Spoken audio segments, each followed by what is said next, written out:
On the edge of the world, where the sea met the sky, there stood a lighthouse. Its keeper, Martha, had spent decades guiding ships safely to shore. But as the years passed, the ships grew fewer, and the lighthouse grew quieter. Martha often wondered if the world had forgotten her and her lighthouse. One stormy night, as Martha tended to the light, she heard a sound unlike any other. It was a deep moaning and echoed through the waves. She grabbed her coat and ventured outside, her lantern swaying in the wind. There, in the shallows, was a young humpback whale, stranded and struggling. Martha's heart ached. She knew the tide was receding, and without help, the whale wouldn't survive. She radioed for assistance, but the storm was too fierce for anyone to reach them.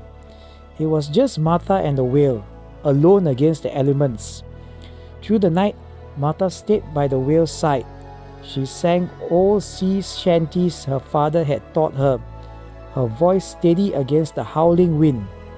The whale, though weak, seemed to listen, its breath growing calmer with each note. As the sun rose, the tide began to return. Martha watched anxiously as the waves grew stronger, lifting the whale's massive body. One final push, the whale was free.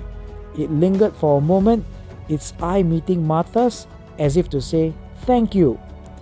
Then, with a powerful splash, it disappeared into the deep.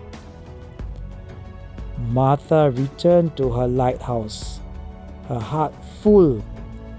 She realized that even in her solitude, she was never truly alone. The ocean, the storms, and even the creatures within it were her companions, and sometimes they needed her as much as she needed them. In the quiet moments, when the world feels vast and empty, remember Martha and the whale. Sometimes, the greatest connections are found in the most unexpected places. And sometimes, saving someone else is how we save ourselves.